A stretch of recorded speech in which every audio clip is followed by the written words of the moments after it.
listening to the Astral Hour. I'm your host, Astral Meadow. Join me as we take a glimpse into the mysterious.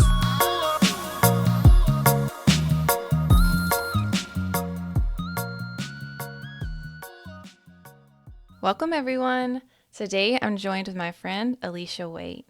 She is a mother to 4 children, happily married, and owns the Zen Den in Newport, Tennessee. Here, she hosts mindful yoga classes and workshops, all set with the intention to heal our inner being. She is also a life coach and provides one-on-one training to help overcome obstacles in our lives, shifting our stories from victim to victor. She is an internationally certified yogi and has hundreds of hours of training and has attended many workshops. Self-love is a huge part of her teachings and a necessary part of our healing journey. Today, we're going to dive deeper into this topic together.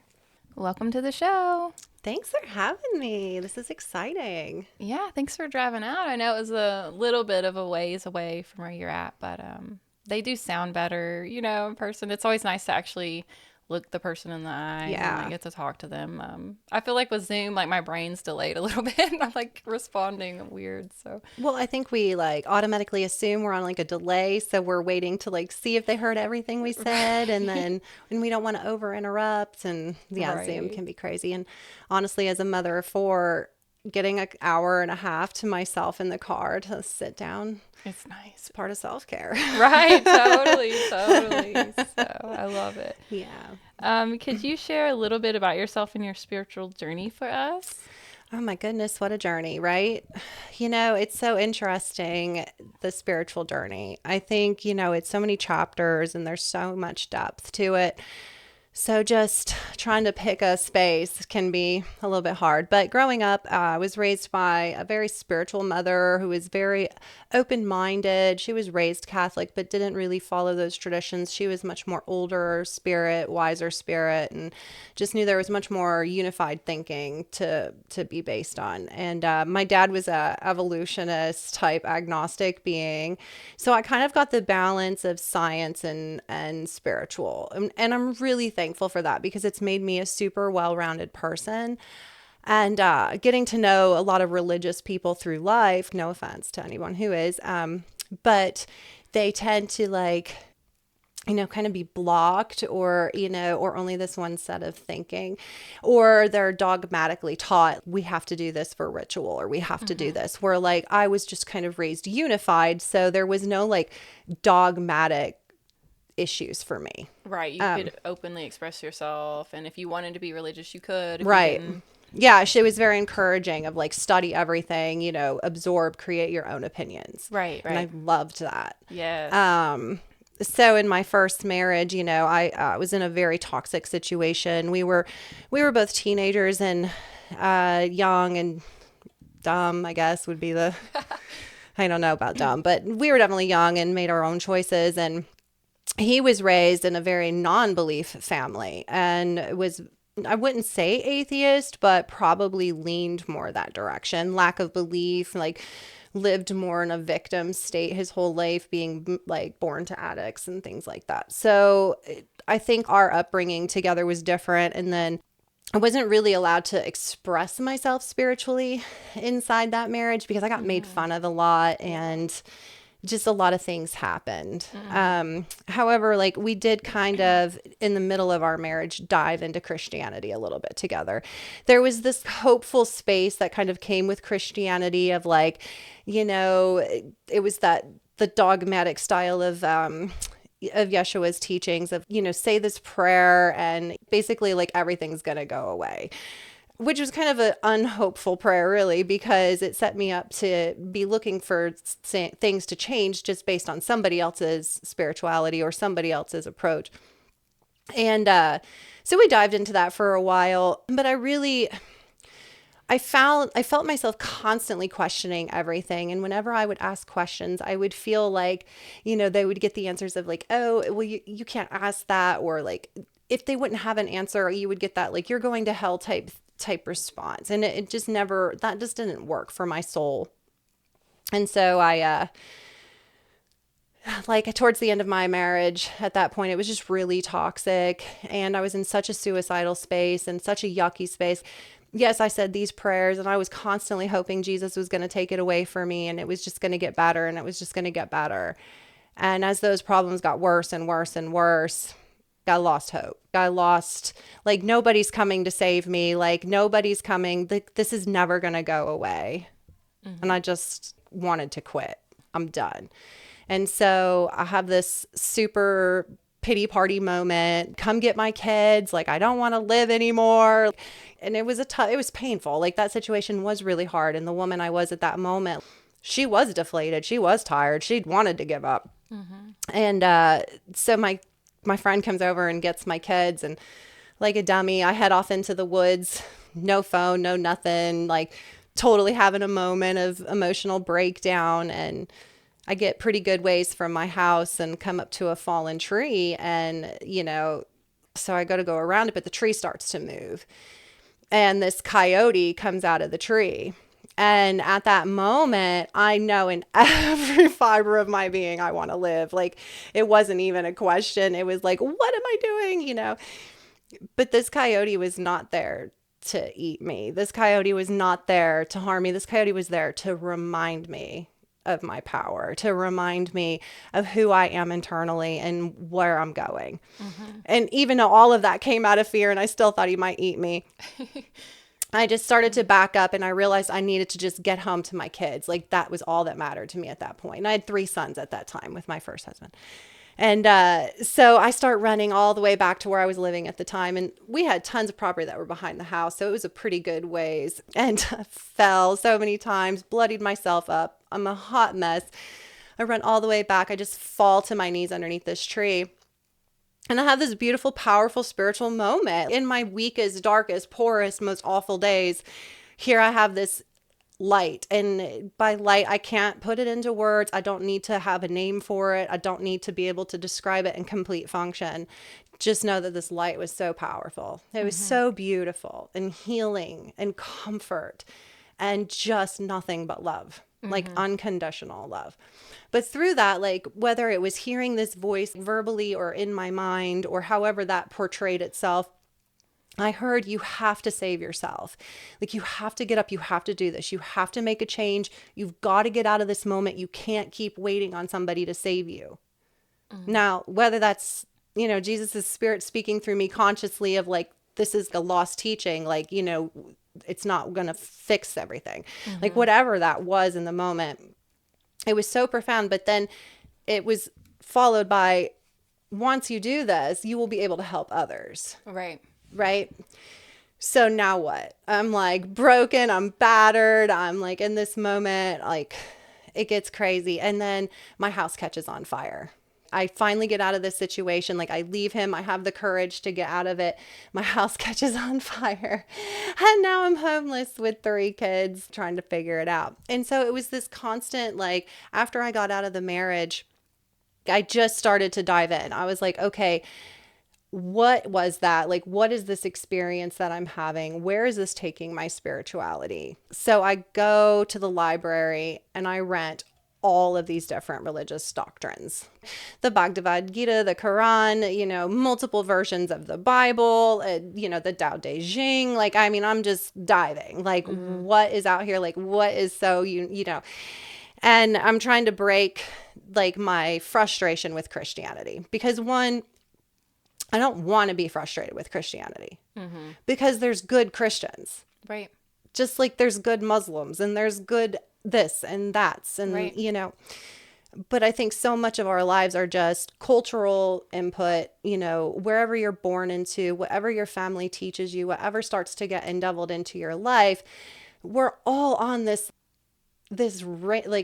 journey, and I think there was good moments in Christianity for me too. So I didn't want to stay frustrated there, but I wanted like answers with Christ, I guess. Like, it was basically like, I need to find this new understanding.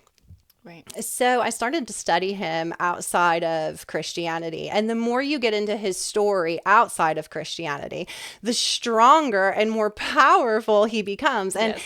and I'm like, oh my gosh, how am I going to share this with the world? Because it just seemed like every religious text I studied, no matter what, they all got gods and goddesses. They all have these different things. But there's this infinite power above all of those gods and goddesses, this infinite being. And like, what is this infinite being trying to teach us with all of these teachers? Because they all had such similarity. Buddha, Siddhartha, the way that he operated in his timeline was very similar to what Christ, Right. Or Krishna. or for me, what I found was there was far more that unites us than separates us. Right. Truly. And I'm like, okay, so how do we put that into works? Because you're going to be a religion based on what you're born into, or, you're not going to be a religion based on being born into, atheism or agnostic parents or whatever. But whatever culturally you're born into is going to get pretty rooted in you. Right. When we're dealing with our healing spaces, when we get into this stuff later in life, and we're like, oh my fears gosh, like, there where did this root come from? Like, where did the sacral come from? Like, what's going on, like, inside of all of these energies? But I mean, that's kind of the beauty behind it. Right. Like, we're all a blob of mystery in this gigantic world of thousands and thousands and thousands of years of man's experience with spirituality. Right. Because every generation had it. And it's like, there's got to be something to it, because there's so much that connects, It's like, okay, so if like the Native Americans are living over here all pre-Google, right? And like the Buddhists are living over here, and everybody's kind of living in their own way, but yet they're all like got these similar. It's like channeled information almost. Channeled information. Like it's just sort of being downloaded into the collective, and people are like, they're expressing the myths a little bit differently based on their culture, but it's the same truth. Right. Over and over again. But I think so many people are fear-based with their spirituality, because if they question it, or they step against what their parents believe in, or if they, feel like they're an outcast, like now it's much easier to just fit into the big herd. Right. And versus standing out of it, because you're afraid, like, okay, well, if I question Jesus, or if I question this, people are going to doubt my Christianity. People are going to doubt. I mean, no, I think questioning everything is really important. Right. And the teachers, like Jesus says that, Like, question me. Yeah. And Buddha definitely, All of them, is very much like, do not take anything I say as truth. Like, run it through your own intuition and your own consciousness, and if it still feels true for you, then maybe there's something there for you. Right. And if it doesn't sit well, or you become agitated with it, or that's important. Yeah, like we how have you to pay feel when attention you to read that. those texts, or when you hear those things. So my spirituality grew into this, well, wait a minute, I don't want to be labeled anything. Yeah. That's where I was like, okay, after reading everything, like, I truly don't want to be labeled anything. I get labeled stuff all the time. I mean, people will tell me I'm a witch, or I'm a Buddhist, or I'm a this, or I'm a that. And you all can be those things. That's fine. But for me, like, I don't require a label. It feels suffocating. It feels like I can't grow beyond that. Right. And so after years of kind of dabbling into all of this philosophy and stuff, I started taking workshops and self-growth stuff. And I took this pretty intense training with like 69 other people, and it was intense. And we kind of had to sign our lives away basically to do this training. I've never like signed up for something so interesting. But one of the questions I was asked during that training was I willing to be okay if I was wrong? And like, are people willing to be okay?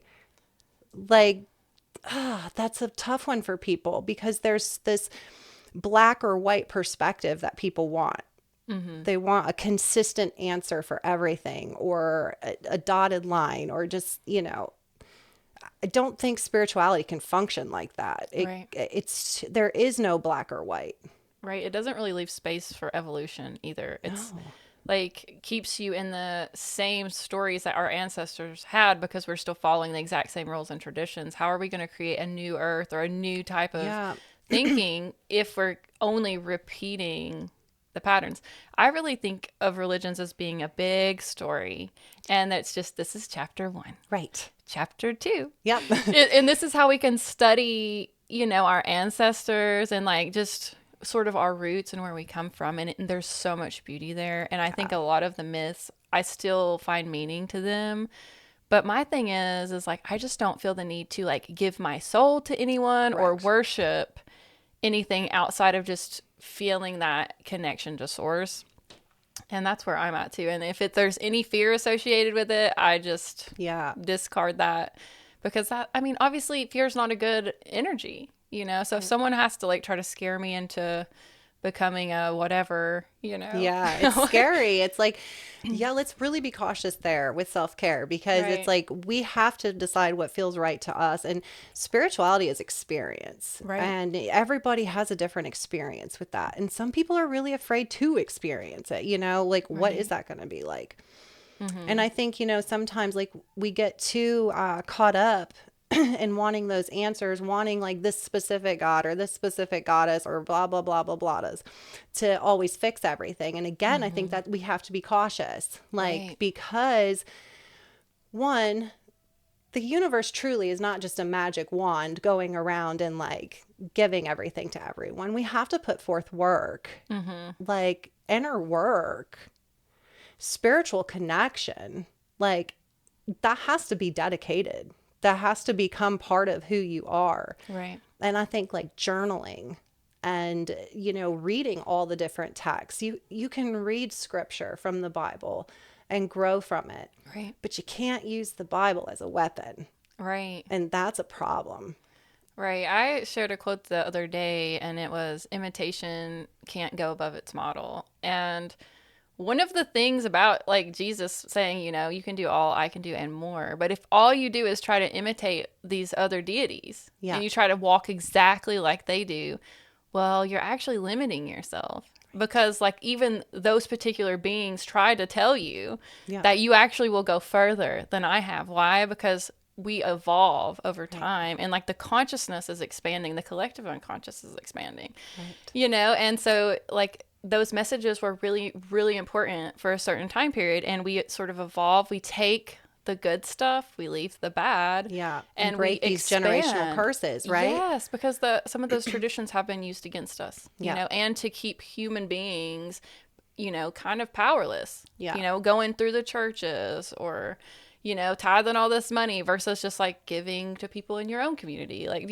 like you can do all, like keep all the beauty of the religions, and still not have to like give your whole self to that. Right. Because if you do, like, you're going to just live the exact same experience as someone else that, that follows it 100% by the book. There's nothing new that's going to happen. And like honoring them. Yes. Like, oh my gosh, like we don't have to harm, hurt, or change. Right. Like Jesus himself wasn't a Christian. That wasn't made until years after he was already wherever or whatever he was doing. Because there's multiple ways to look at that even when you start studying him inside history. Yes. And it's like, like Jesus himself was pretty rebellious, and like I'm pretty confident he would probably flip tables today inside the church, like I and again, no disrespect, love to everyone, because I know again we're products of what we're just taught, and we're trying to work through that. And I think like that is my biggest spiritual purpose. It's not here to change anybody. It's not here to tell you which ones to believe in, but here to connect you to the higher power above all of that. Like, get into the good stuff. Like, that's where like true inner healing and help comes personally. And that you have that direct connection to source, just like all of these other masters and lords and deities. You have that exact same essence in you, and that is where it's like you are God. You are a God. Just like they, sure, they're gods too. But I have that same divine spark within me that all of these ascended masters had while they were on the earth. And it's powerful. But it's taught, like, if you say those things, like, well, who is she? Right. She's a narcissist. Yeah. Right? She's like, not no she's Jesus. Like, like, but like Yeah, like we are reflections of that. We're all like these divine, amazing beings, purpose driven if we truly come here and unfog ourselves. And I Mm-hmm. think, we get fogged between hurt, betrayal, and so much happens in those young years. Whether it's your parents that harm you. I mean, thankfully, like my parents truly were not harmful, but I was harmed by society. Like I Right. got bullied. I had my own junk and my own, you know but I really I think like with that spiritual like whole that whole awakening, which was just such a brief glimpse, but it's like that whole awakening was really realizing like my self-worth, really realizing like yeah, everybody gets picked on, everybody has something that there is a dark force that has its hold here, and some people call it Satan, Maya, like however people want to like talk about this, dark side. I Mm-hmm. kind of like George Lucas's theory about life. Like, Star Wars makes a lot of sense when you put it into Yes. It spirituality. really, yeah, I mean, it's pulled Yeah, from a lot of that. it is, and he was an interesting dude, and he was, raised Christian, but then, kind of fell into the Buddhistic style of teachings. And that's where you can kind of see Yoda, like for Right. sure coming into play. And so this dark side like has its way with us. And so Mm-hmm. every day, like we have to stay guarded and we have to Right. be ready to take on like what that day is going to bring to us. Right. And you have that choice, to choose light or dark. And this isn't one ultimate choice that happens once in your life, No. but something that happens consistently throughout the day. Like, are you going to choose this, the lighter version of this, like the higher, I guess, version, or the lower Yeah. version, right? Or the Yeah. darker version. I mean, Or so that old cartoon, with the angel and the devil, yeah. like, well, which one are you going to pick? Right. Because we have that choice within us Mm-hmm. and it's powerful. Right. It's For powerful. sure. So let's get on to talking a little bit about self care and what that means to you and why it's so important for us. Yeah, I think self care is I think it's one of the biggest things we need to stay focused on because every part of you is going to fall into self care. So, Mm-hmm. mentally, physically, emotionally, spiritually. As women, we wear a lot of hats. Men do too, but I'm female in this life anyway. So, I think, self care, we tend to put ourselves to the back burner all the time. Oh, I'll get to that journaling when I get to it, or Right. I'm going to get to that hot bath, but I got to do this, and this first. And we really are self-sacrificing beings a lot of the times. And I think self-care is so crucial because if we don't put ourselves first, if we don't start working with ourselves, how on earth can we help anybody else? Right. Like even our children. Like Right. how can we serve our children if we're not serving ourselves? Right. And that can really, with women, we tend to put them first, and we need to put our children way up there. They need us so much, but they need a healthy, vitality filled, parental being in their life. Right. And that doesn't mean we're always perfect. Oh my gosh. People would be like, oh, well, mindfulness and self care, yeah. Okay, well, that's wonderful, but we're not perfect still. Like, we're Right. going to have bad days. We're going to have death. We're going to have moments of weakness. And I really battled my mind for years with being okay, like with being who I am, like Mm-hmm. these imperfections of life that we get told are bad. Had my first baby when I was 17 years old, and I got stretch marks. And then I had somebody make the comment to me that my body was ruined from those stretch marks. And I let that narrative grow. So now that one statement piece that came into my life was now infested with nastiness from my own narratives that Right. grew it deeper and deeper and deeper. And I held on to it and carried it for years. Right. And it always affected me. Like it was ridiculous. Like I didn't want it to affect me, but it did.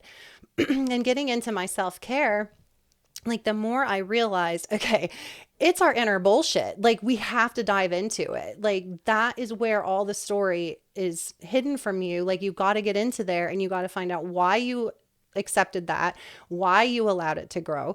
And then you have to do the work because it's always going to try to trigger back. I wish we could say, oh, I forgive you. And it just Mm-hmm. all goes away.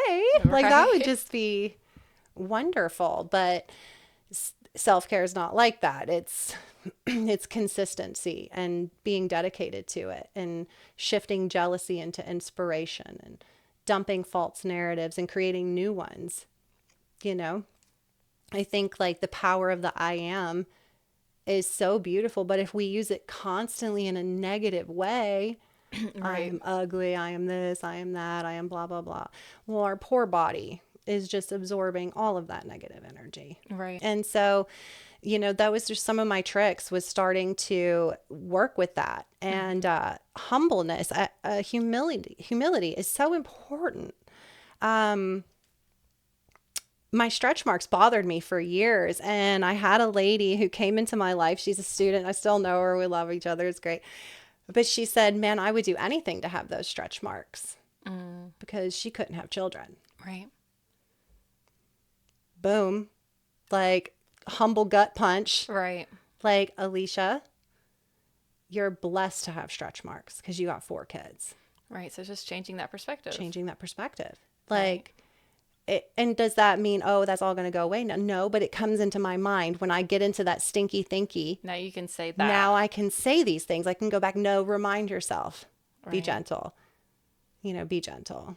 Yeah, I'm reminded of the Dr. Emoto who did the experiments with like saying things into water, and like there's also been people with plants, that they say stuff to the plant. And so if you say like I'm fat, or I'm ugly, or I hate myself, like Yeah. it makes the plant not grow so pretty. Right. And it's like starved for love. But like if you say I love you, and we have to realize like that we have that exact same essence in We're the us, same and that energy. our body like hears everything that we say. Yeah. So I've been trying to catch myself. My husband's good at helping me too. Like Yeah. even if I'm not feeling well, I'm not like I'm so sick. I'm like Yeah. I'm healing. Right. And it's just these little, it's like you just change the way you're thinking or saying it, and it actually does. Like your beliefs in it matters. Yeah. I mean, the placebo effect has like proven this in science, for all the Right. science people out there, okay, like, yeah, but this is it. Like, we have this ability to change our lives. And what is beautiful anyway? Like, because I have met some very attractive humans and they open their mouth and they are far from beautiful. Yeah. They are so egotistical and self-absorbed, and it's like, wow, that's congratulations on your face. Right. Like when you're beautiful from the inside out, Right. like I think we carry ourselves so much better. We feel better about ourselves. And I think as women, part of that self-care is, one, what makes you feel pretty? Right. Like, not what makes the world feel pretty, like what makes you feel pretty, and do that more often. Right. Don't fall when you're having those days of feeling like dog water. Sometimes I will make myself go get cute and Right. and take pictures of myself, or just do something because it makes me feel better. Right. It's like a soft reminder of like, hey, you really don't look like the lawn gnome underneath the bridge. Like, Right. it's just kind of a soft reminder. Yes, so much for me, like when I start to feel really depressed and, I'm starting to feel low, a big thing that helps me is washing my hair. And like, it seems silly, but it's just like, I feel like I've heard many people talk about the hair as an extension of like the nervous system. And when Yeah. my hair is like tangled and I'm just laying there and I'm like, it's been in a ponytail for 3 days, and I like something about taking the time to wash it and give it attention and really brush it and all that. It's like, that routine helps me get out of my funk. And then I feel Exactly. fresh because the water's actually been like cleansing my aura, getting some of the gunk out. So Right. then I can actually have my own thoughts. I'm not just stuck in that state. So the shower, or the act of like putting my makeup on and like getting out of my jammies into something that makes me feel, beautiful, that Yeah. like really highlights my favorite parts of myself, Right. it's not superficial. I think some people feel like, oh, if I spend too much time on myself, it's superficial. And I'm Yeah. like, I mean, if you just like looked in the mirror nonstop, maybe that's an issue. But like Right. if you like feel better because you contour your makeup, then just like do it, and Just don't do let it. anyone make you feel like less than. And some of these people, they don't have to do very much self-care. They brush their hair, they put comfortable Yeah. clothes on, and they go on. But some of us do have some things that mess with us, like Yeah. acne scars, like on our face. Like that's a thing for me is I just like putting makeup on when I'm Yeah. going out into the world because that I am not a scar on my face. I am more than that. And I shouldn't Exactly. have to just 10 years from now be reminded of this Right. some zit I had 3 years ago that just never went But away. if you don't take that time, you're going to Right. go out and you're going to be like, oh my gosh, my face looks like crap. I'm just like, I'm Right. awful. I'm If ugly. that's your And insecurity, it's your then insecurity. It's your yeah. insecurity. And that's where like everyone's going to have an opinion. They're Right. going to have an opinion about you mentally, physically, emotionally, and spiritually. The biggest opinion is your own, like, period. And the people who love you. And that is just respecting your space and yourself. And like I am all about self-care because it is what makes us better people. And like if you just stay in that stinkiness, depression takes root so fast. Oh, I know. Like It so sneaks up fast. on me. I I'm like, mean, oh it's crap. horrible. And like we're coming into winter, right? So like fall, like we were talking the other day about trees. Well, this is our time. Right. Like this is our time because spring is going to come. We're going to have this time over winter to sit with ourselves. Like what is needing our work? What needs our attention? What needs our love? What needs our light? Right. And start touching it. And when you don't like something in the mirror, you don't like yourself, you don't like this moment. Well, if you stay in the I don't likes, you're Right. never going anywhere. And if you stay waiting for someone to save you, again, you're never going anywhere. Right. So if you want the momentum, it's just one foot in front of the other every day. And, you know, I think again, it like this hypocrisy of like, oh, if a woman thinks she's pretty, she's an egomaniac. Okay, well, no. What happens when none of us think we're pretty? And we Right? just tell, That's exactly it. like who wins? Yeah, because everyone I talk to, we all have that. Right. You know, and like, it's so funny because I mean, I have the ability to see you for your beauty. I never looked at your scars. I didn't see them. Right. But in our minds, Right. we create it. Right. So it's like, it's the same thing with me. That happened once with my stretch marks. I was kind of having a moment and she's like, you have stretch marks? And I'm like, yeah. She's like, I've never noticed. This woman see me in my bathing suit all the time. Like, Right. so it's really us. We are truly our worst enemies most of the time. So I think when we want to make a change or we want to do something, it's time to do the BS work. Right, for sure. Yeah. What are some rituals and things that you do when you start to feel burnout? And are there any signals from your body or intuition that you notice trying to get your attention? Yeah, definitely. Oh my goodness. So, hello, period time. Like 2 weeks before my period, I have to watch myself. Like, I have to be on point with my emotions. Like, wait a minute, are you being hypersensitive? Like, was that serious? Like, what, you know? But I also notice when I give too much of myself to everybody, you know, being a life coach, teaching yoga all the time, that's energy work. It's constant energy work. And you just get exhausted. And when you get to that point, I tell people when we're coaching, I'm like, okay, everybody's got an F it bucket. Okay. And we tend to throw things in there all the time because it's just easier. Well, I can't figure it out. So F it. Right. But it's like, that's not the work we need to be doing. We've got to get into this. And like, you know, I think like when we feel those burned out moments, we know what they feel like. The energy is depleted. We're not liking ourselves in the moment. We don't maybe want to get dressed. Maybe we're not even wanting to deal with the world that day. Well, at those moments, it's up to us to take the time. I think scheduling yourself ahead of time for self-care is really important because Right. how many days go by super fast. Like, I don't know about you with this year, but I'm like, how are we going into October? Right. Like, where did it go? Yes. And so, and I had a lot of death, a lot of trauma, a lot of the front 9 months of my year have been really interesting. And, I had to take time for self-care. I love massages. I love taking that moment to go check out for myself. I love going into the mountains, just going and finding a creek or a river or a waterfall and just getting into the temple. For me, like that's where I connect to Creator so much. Like it's just getting away from the herd and getting back to my roots. And it's just truly up to us to do it. I hear it all the time. I don't have time, or I don't have this, or I don't have that. But we do have time. We all got up in the same day. Like, Right. even though we might have different schedules, we all got the hours. And we do have time. Check your social media accounts. Right. I mean, the social world's great. Don't get me wrong, because we all use it. Like, it's a huge part of my life, but it also can get you burnt out.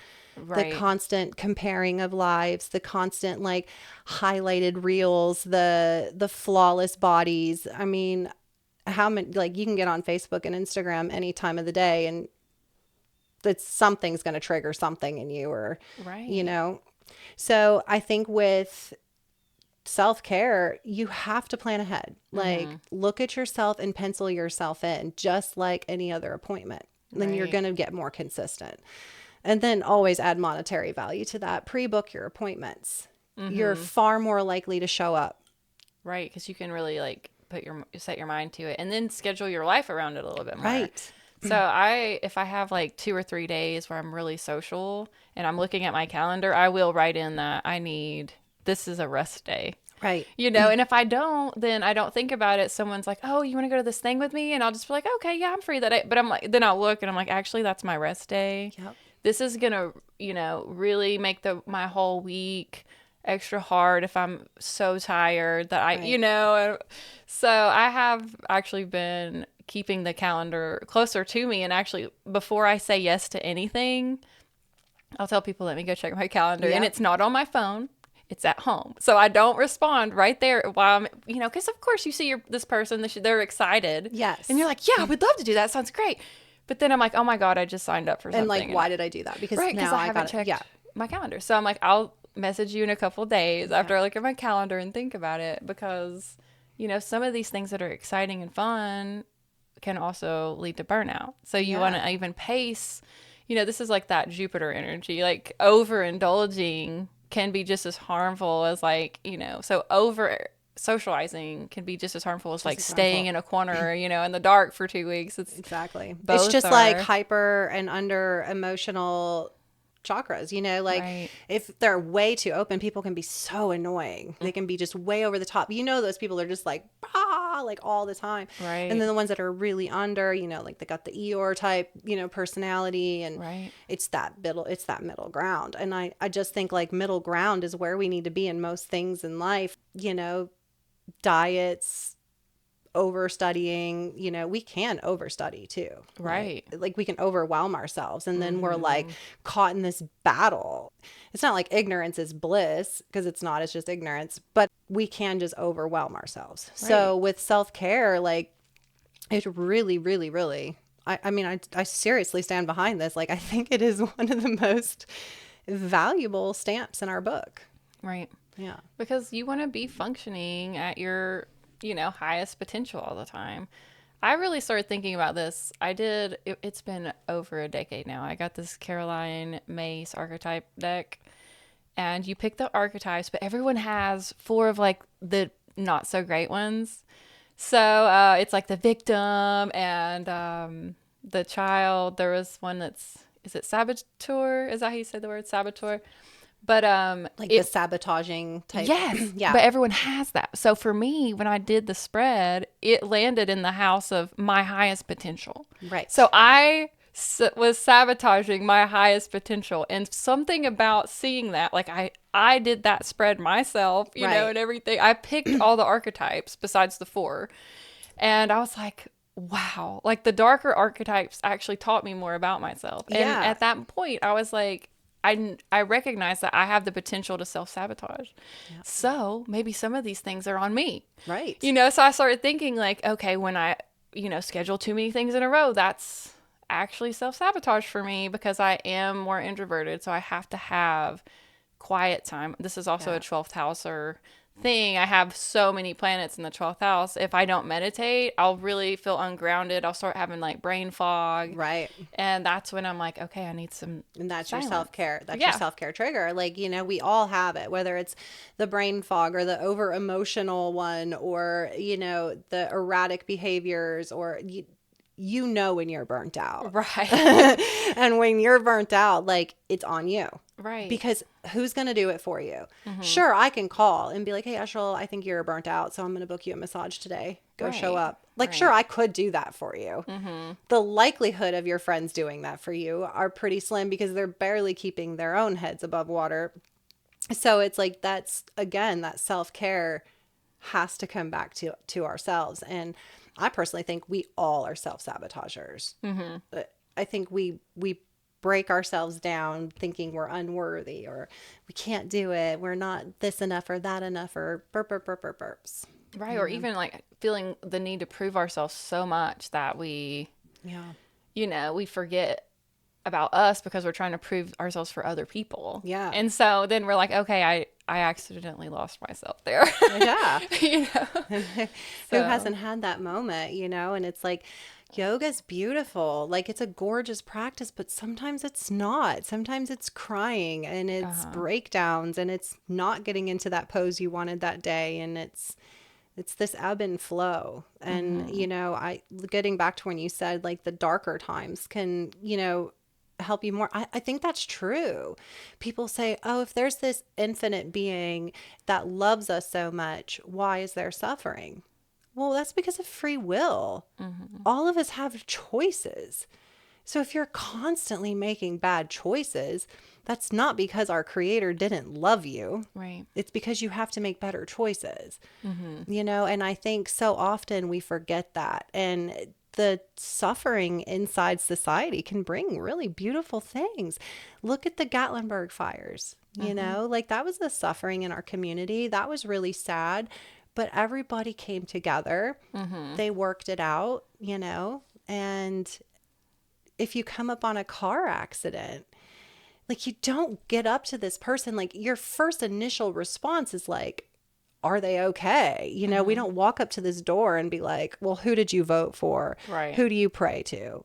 How do you have sex? Like, we don't do that. Like, our natural instinct is to help, to, so I think when we can get more back into that natural order and start functioning again with people in society and encouraging self-care and encouraging people to love themselves and encouraging them to have personal connection.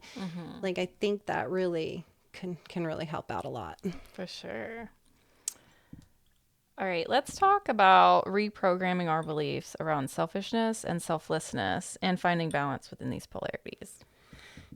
Yeah, like so much of the world teaches us, oh, that's selfish to put yourself first. Or I've even heard the generational curse of like, you die to the flesh and you just, kill yourself basically to like serve others. Like that is a very, very, very unsafe space for our souls to live in, to feel like we have to die out to ourselves to please the world. Right. And you see that show up, whether it's sexually, like people can't maybe talk about their way they are, or they have to go to these very extreme routes with it to be socially accepted or whatever. But we see it all the time within people having to die off something about themselves to please another person. Right.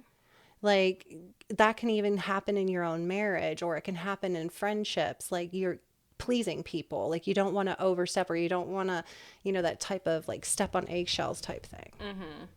So like selfishness and selflessness, like, is it selfish? Right. And Like, there's a balance. And maybe it is selfish sometimes to say I'm choosing me over that.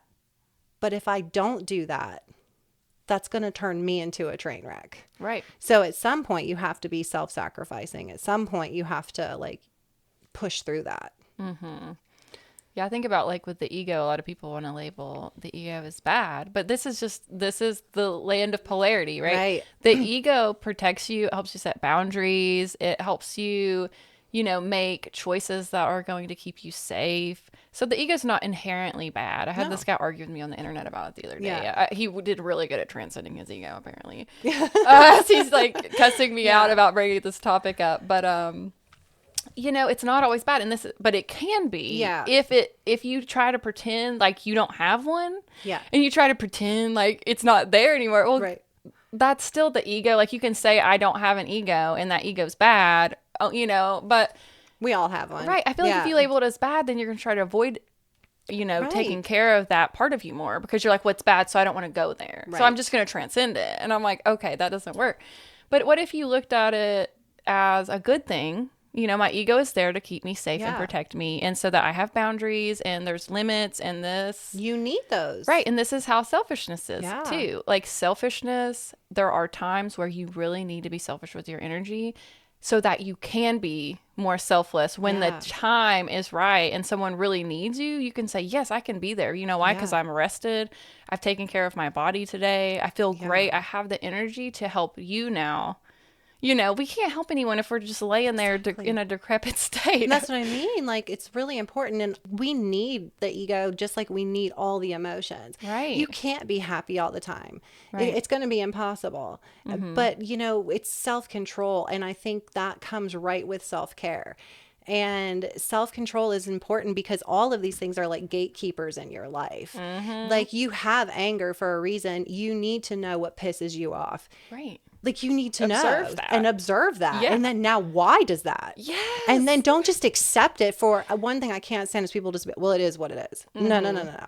It is what you make it. It Right. is not, it is what it is. So it's like, it's what you make it. So, like, if you are consistently doing that, it's just not going to go anywhere. So we need all of these things. We need anger. We need to know when something sparks jealousy or envy, like why. Right. Now what's lacking in your life, because I guarantee it's just something that you're needing to work on. Yes. I feel Right? that way with all the deadly sins. Yeah. That, like, they're just trying to kind of get our attention, So, like, it's not like sexual energy is bad, but there is a point with lust where, like, if you're not thinking about anything else, Right. then I can see why that would become, a Yeah. deadly sin. And if it's So- not controlled, right? Right, Like same if thing you with just have jealousy. no control over it. Right. And so you can feel that in yourself if that's happening, or with jealousy, like you feel jealous. That's a flag. It doesn't Yeah. make you a bad person. It makes you human. Exactly. Because every human's going to bump up against these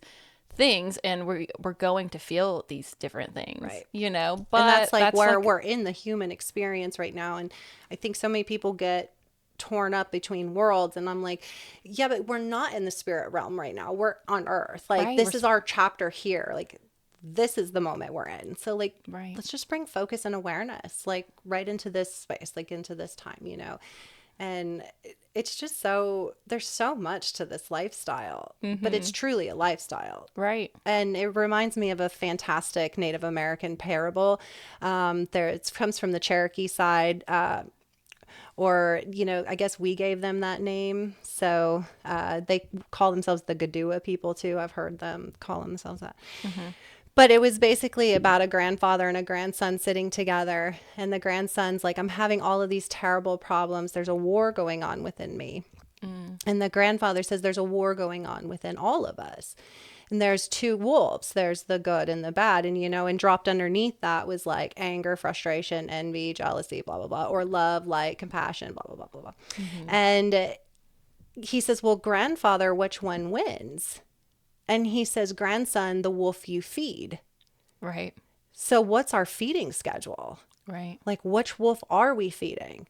And maybe we need to learn how to do that differently. And if we're constantly feeding the dark, don't be surprised if your life is filled with it. Right. And if you're constantly feeding it the light, you're still going to have aspects of dark, because nothing on this planet does super well under consistent light or dark. Like, it's the ebb and flow. Right. The sun has to set sometimes. And we need recovery periods. Absolutely. Like, everyone needs to sleep a little bit. So, I mean, I think diving into that parable is pretty powerful and pretty simplistic too. It's like, oh, okay, so if I'm constantly feeding this wolf, well, time for a new schedule. Right. Because we're the leader of our zoo. Right, for sure. Let's get into some of the less idolized forms of self-care. For example, giving up toxic people, situations, or addictive behaviors that no longer serve us. Oh my gosh, yeah, getting rid of no longer serves us. That's a big deal because, one, you have to start being real with yourself. Like, step one. Like, and we can lie to others, we can lie constantly, but you have to deal with yourself. Like, what's going on internally with that. And, not everybody's good for you. Right. That's blood too. Like, unfortunately, some of our family isn't good for us. And that whole, like, thicker than thin, whatever, however they say that, the blood's thicker than blah, blah, blah. Right. I don't believe in that. I don't think we need to just let people into our lives because they're family if they're toxic. Right. If they're toxic, they're toxic. Uh-huh. Like, you're not going to go over and dump toxic chemicals in your drinking water. Like you're not going to. Right. So why would you put it into your life? And addictive behaviors, oh my goodness, we all have them. Mm-hmm. We It all sneaks up. have You don't 'em. even think about it because we think alcohol, Yeah. drugs. Yeah, we think about all the bad stuff. We don't think about like that you could be addicted to exercise. Like You could be addicted to stinking thinking. You could be addicted to being a victim. You could be addicted to a lot of things. For sure. So we're definitely all addicts in our own space. And we got to ask ourselves, is it serving us? Right. Like, is it? That can come into anything. You and I talked about coffee. Right. Come on, the world functions on coffee for the most part, but it wasn't serving me anymore. It started to bother you, and we had to make some decisions. Now, can we dabble with coffee still? Yeah, but we had to be real with ourselves. And we're like, if we didn't take that step back in our moment of like, this is making me not feel good, Right. well, who would have fixed it for us? Right. And it's just those, I think like when we're looking at our lives, whenever I'm coaching somebody one-on-one, we dive into the most dangerous aspects first. Like there's something to change consistently about ourselves. So I think we just need to get really into the most dangerous things first. So what are we doing daily that could affect our health? What are we doing daily that can take away from our spirituality? We know right from wrong and internally, like when something doesn't feel right, like that angel or that wolf is over there, like, you're not supposed to be doing this. Right. So just really that paying attention to all those internal cues, they're there. The body talks. We just have to listen. For sure. I'll get like nauseous sometimes. Like if things aren't for me, I'll get dizzy or nauseous, or I'll like start having some weird pain, and I'm like, okay. And that I actually do listen, and I ask myself why, like, what is it about this that is trying to get my attention, or what do I need to learn? So like maybe the nausea is because I drank too much coffee that day, and it's messed my tummy up. So I have to, I take care of my mind and my spirit, but I have to take care of my vessel too. Yeah. So if I'm having like inflammation in some area, I have to ask myself, what have I done, that is causing this to continue? And then I have to change that. And that sucks sometimes because sometimes it's sugar. I mean, I know. Or like there's things you have to give up and you're like, I don't want to. Right. You really don't. And I think sometimes we think of self-care, we think of the bubble baths and stuff like that. And that is totally like, I love my bath. It's necessary. Yes. Yeah. Go ahead and submerge yourself in the bath. While figuring out what you need to give up. Yeah. Yeah. Not so great. Sometimes it's going and having like therapy because you realize, I'm not actually doing okay. Yeah. And that's the self-care you need in that moment. It's going to change moment to moment, And realizing that's not weakness, that's strength. Right. That is strength in action. And taking those so steps. many things get put into physical strength, like, yeah, I want to be strong. I want to do all that crazy good stuff.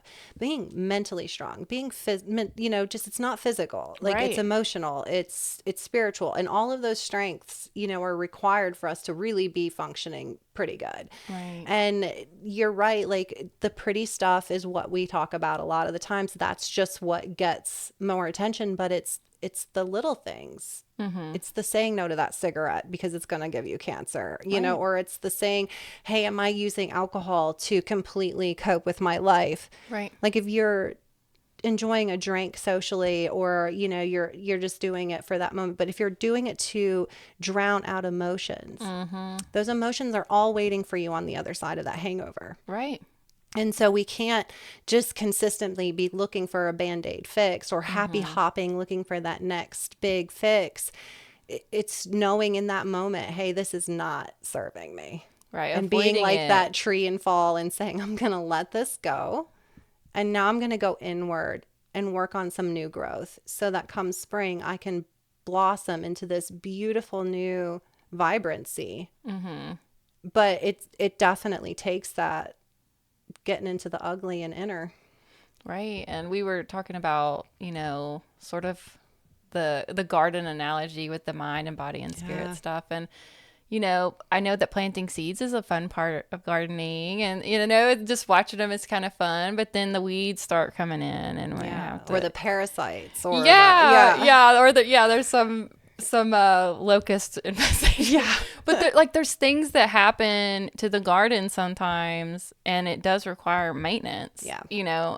But eventually like the flower will bloom or you will finally get to harvest some of the vegetables, but it's not just the sunshine and water. I mean that's a big part of it. Right. But it's the talking love talking to the it, plant. Right? Yeah. you ugly plant, I hope you never grow. Like, how's that Right. going to work? Right. Like, but we're seeing it. We're seeing it consistently in humans of today.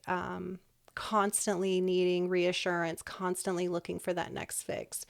And I think so much of that's that we're in that instant gratification type space. We've been warned about this generation coming. We've gotten too far from the natural order. We don't have people, when you think about men back in the day with being hunters and gatherers. I was reading a study one time about ADHD and how we're seeing some of that is connection back to where like they weren't working the land like they were supposed to. So the brain was no longer functioning. Right. Back in the day, we got up with the sun, we worked the earth, we, worked as a group, as a family, as a community, especially in native culture and things like that. And really most pre-modern time cultures, I think that's a problem. Now Right. we can just go to the grocery store. People don't have connection. Like if you eat animals, I'm not here to tell anybody to be vegan or vegetarian. I enjoy meat, but I also try to make sure I understand where it's coming from. I try to say thank you to this animal for its sacrifice because, when you had to go out and hunt and gather it yourself, like that was much more intimate. Yeah. And now it's very detached. So like those are even like little things like when we go to get our food, like with self-care, like how does it make you feel? That's the diet you need to be on. Right. It's not, one specific thing.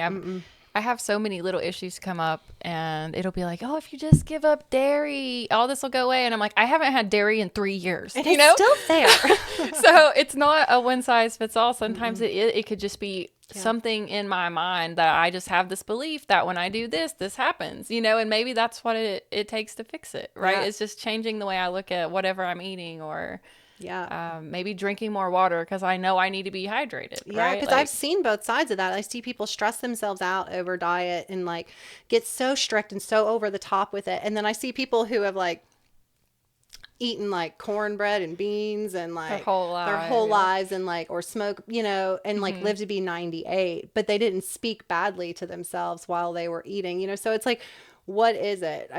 About right, or all they're of not that. afraid of the food. Like if you're Right. afraid that something's gonna, and this is like with the vegetables, like I eat mostly organic, but when I eat out, I have to realize that it's probably not gonna be organic. But if I eat it and the whole time I'm thinking, oh my God, this is full of toxic poison and it's gonna, give me cancer. If I keep thinking that, Right. then, I'm sort of setting myself up for that. So instead I just like bless the food, I'm grateful for this. It's going to nourish me. I sort of changed the way I view it. Yeah. I still try to eat as clean as possible, but then there's things that we can't avoid. Right. Sometimes. We're going to have moments of failure or those bad days where you choose to go through that drive-through line or just whatever it is. And then not beating ourselves up for those moments of failure, because that brings in that whole realm of self-care again, because we'll go right through the cycle of breaking ourselves down. I wasn't good enough today. I messed up. I ate that bad food. Okay, observation. I shouldn't eat that. That made me feel terrible. So I'm going to try to do better. Right. And almost honor like the uncomfort because, it's teaching you what you don't want more of. So maybe you feel ill after you eat sugar and you're like, thank you for letting me know, body, I'll do better tomorrow. And just being almost grateful, because what if you were to just continue eating like that forever? Disease, Right. obesity. Like, I mean, So it shows up like. Right. I'm just so sensitive with my body, that I'm like, okay, that wasn't what it needed. And it's just like immediately communicates. But I think that that's a blessing because Me it does help me, steer my life more efficiently, I feel like. Yeah, and the body is the temple, right? We've heard that through so many years, but like so many people now have created like these church buildings as like this space where you connect with our creator. And I'm like, okay, well, that's more like hanging out in fellowship, and that's awesome, but you're the temple. So if you treat your body like a trash can, right, how can you expect it to show up and perform for you? How can you expect creator to work through you when you're just nothing but a hot mess? Not that creator won't, because it's not like that, but it's just like an understanding. Like we wouldn't go in and pile the church building with like 900 bags of stinky trash. Right.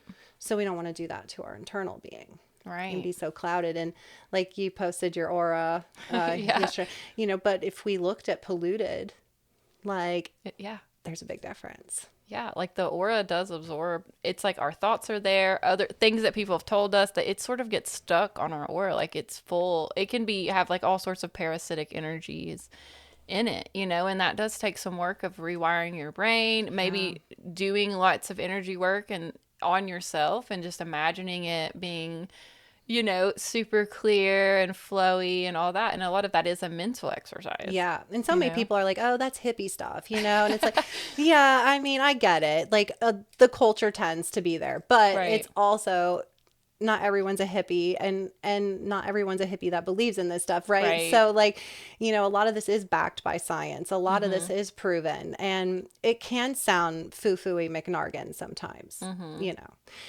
Oh, you just want me to focus on this color and you want me to like, yeah, yes, I do. But but a lot of that is the intention we set Yes. with it. So like I can hand you an amethyst. It's not going to take away every problem in your life, Right. but it does set the intention. So if you're holding this amethyst and you're absorbing this intention and you're really putting it into it, it's truly you doing that healing. Yeah. Yeah. But Earth is so cool and has provided so much beauty to make us happy. Yes. And I mean, I can't walk into a gem store and be sad. I'm like, Right. look at all this beauty. Mm-hmm. Like if you ever been to the Smithsonian, the Mm-mm. Natural History Museum in Washington, D.C., you got to go. You got to take your kids. They're going to love it. But you're going to freak out for that gemstone section because Okay. they're from all over the world. Mm-hmm. And that's power. Right. It's not magic, it's not this, it's not that. It's the power behind what we carry Right. and taking it back. Yeah, I really, as far as like crystals and gemstones go, I think that each one has a specific vibration. And Yeah. when we hold that vibration, we become familiar with it. And now we have an example of what that vibration feels like. So Right. if you've ever held an amethyst, you don't have to hold it all the time because now You you've understand. you've made Yeah. the link with that vibration, and so you can actually just think of an amethyst. Right. Right. And it's the same way with people. Like if you've connected to a person, maybe you only met them one time for 10 minutes, but if you think about them, you can remember that That energy euphoria. that you Yeah. had when you met them. And so like you are instantly linked now. And I feel like Right. crystals are just examples of vibrations that we Right. have the potential to hold.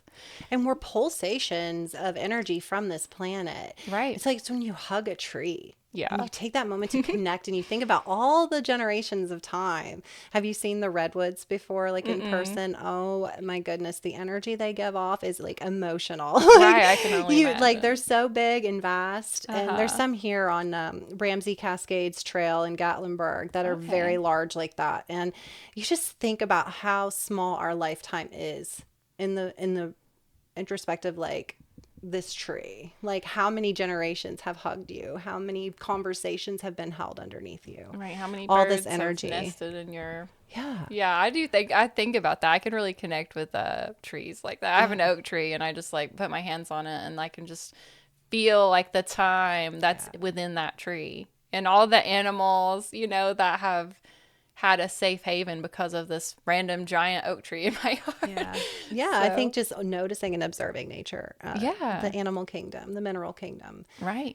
it's just so vast and beautiful for all of us. Mhm. And there was not one person that was given rights over it more so than any person. So like being able to go out and look at the stars, look at the moon, see the sunrise, see the sunset, listen to waves crashing in, smelling that pumpkin pie cooking in the fall. Mhm. These are all parts of euphoria that we Right. can tap into and we're stinking thinking. Mhm. So how does that come back into self-care? Well, if I'm having a stinking thinking moment, I'll close my eyes. I'll smell that salt air. I can do Mhm. it. It's just, Right. it's there. It's like, oh, you're there. Right. And, just taking that moment to shift it. Most of the time it works. I mean, there's gonna be, Right. There's some tragedies there's that happen and tragedies, man. that's you would need extra And you need self-care extra self-care at that around that point. time because you're Yeah. like Tragedy. you're already going upstream, Yeah. so you might need to like take some time to rest and float a little bit, and And that's not weakness. That's right. strength. And that's where we got to break these habits of saying, when you take that surrender moment, Mm-hmm. like yoga, like people, you always got to be strong. No, you also have to surrender. Right. Like you gotta let go. And that shows up in our life. It shows up in our postures. We know when we get on that mat and we're an emotional mess, like you're not gonna flow as lovely. So you gotta work through it. Right, and it's yin and yang. So yes, there's moments where you need to be active, and that's what's best for you in that moment. But there's also the yin, which That is needs it equally as important. So if equally. you're not taking the time to integrate some of that hard work that you did, you're not really getting the full benefit. Right. Because you're only getting half of the, the energy from it. So yeah, Hatha yoga is Yeah. all about Love that it. yin and yang It's energy. my favorite. Yes. You know, when you got some hyper energy, go fire it up. Flow out some strong sun salutations. Get Right. into that body. Get fired up. And then when you're needing that moment of just snuggling your bolster, Right. and getting in and just saying, "This is enough." Right, holding This is what space I for need. yourself. Make space in your body so that energy you need can flow in. Yeah. That's equally as important. For me, I'm a very active person. I have a lot of energy. I've got lots of Capricorn stuff, so I'm always driven. I have, the ambition and all this. So for me, self-care looks a lot different than some of my other friends, and it is like when I do yoga, a lot of times it is more yin, and Yeah. it's because my whole day was very active. I'm actually trying to consciously wind down. Right. But some people, maybe they have they're at a desk all day, they're, And they inside. need And all, that so they pump need up. more of that fire. Right. So I'm like, self-care looks different for every person. Exactly. And a lot of it could be just our personality types, Yeah. Need And more to be of this. quite honest with you, some people can't sit with themselves. Right. Like they can't. Like they can, but they're not in that awareness yet. And like when somebody tries to sit with their emotions or sit with them, they're like, I don't want to do this. Right. So they want to like I keep would much moving rather through. be fast and busy and you not Yeah. diving into my personal stuff. So Right. Okay. I think for me, like when I teach my therapeutic yoga class, it is detachment from the world. Get into yourself, like get into your own connection. I never specifically ask for one god or goddess to come into my class. I welcome an infinite energy, and I'm what makes you feel comfortable in the moment in this Right. mat. Like this is your space. So come to your space with Right. your creation, your creator, how you feel comfortable. Right. What energy are you working with? Which archetype is present in your life, Exactly. which is going to be different than the guy next to you. 100%, but still creates the most beautiful energy when we unite and we don't have to be told, Right. right? Like that's what I wanted. When I became a teacher, I mean, never in a million years did I think I was going to be teaching yoga and all of this stuff to people. But it is the most joyous thing to be able to give back and have used everything that I was told, like all those bad moments, all that rough stuff is now just pure joy in my life. It has shifted from that yuck to that made me who I am today Right. with no regrets, Right. no labels. And that's freedom. Like that's powerful. Yes. Yeah. That's beautiful. I really love doing this episode with you on this because I do see so many people and they're just drained and they're like, why is it not working? I'm trying so hard. I'm doing all these things, but sometimes you just have to pull back and think about yourself or create space for yourself, and Unapologetically. yeah. And it's so Yeah. at that point, the selfishness is what you actually need. But that's where some of the religious dogma really messes with people because they truly believe that, it's almost like a sin or something Yeah. to do that. And so that's where you have to reprogram. The reprogramming really is imperative, Yeah. getting into that shadow work, understanding where these programmings came from. Now, why do I have to agree to that? And disappointing your parents is a big thing for a lot of people. And Yeah. they're so scared to speak outside of what, may be customary to their family unit. But after working with people, not using your voice causes so much disease in the throat with your thyroid. And we see it a lot. People feel suffocated. Right. Like they can't speak. They feel like they're holding back. Right. And helping somebody break through that's really cool to watch in action. Yeah. And when we're operating in our, that most vital state within ourselves, expressing ourselves is a little bit easier. I feel like, because we feel so good, and Yeah. like the things that we're doing is like working for us. And so when we go out and talk to people, like we're more confident, we are able to express these things, and we've taken the time, to reflect on them, and, and Yeah. really think like, why am I doing this? So like when we talk to people, we're real confident because we've already Yeah. spent the time doing the shadow work. We've made that space for this, the silence, the Yeah. meditation, or the active moments, and so really I feel like, self-care is sort of like the big way that we can self-individualize and do the individuation process. Like Right. you can't do it without the shadow work and without nurturing yourself. No. And being okay with Yeah. losing people in your life sometimes. Right. Right. I And know that's not boundaries easy. are, Like boundaries and are I good mean, for we could you. go on and on about there because there's so much to this Right. lifestyle, Right. but it's like that's really important. Mm-hmm. It's really important. And I think ultimately things have a way of just working out anyway. Like there's this beauty behind that. And, Right. just because we have children doesn't mean our children aren't going to teach us something. And so Right. as we're growing through time, like we have the opportunity to work with our families and yeah, some of them get fluffed and that happens, or we get labeled the whatever in the family, but I think there's so much value to putting yourself up there because the reality is yesterday's gone. Tomorrow isn't promised. Right. Whatever's on the other side of this life is a ginormous mystery. Like there's a lot painted that we can go with, like could it, would it, maybe. Yeah, there's a lot to dream about and there's a lot to get excited about. But if today is my last day on earth, can I say I'm satisfied? Right. Today I can. Like I wouldn't want it to end. Right.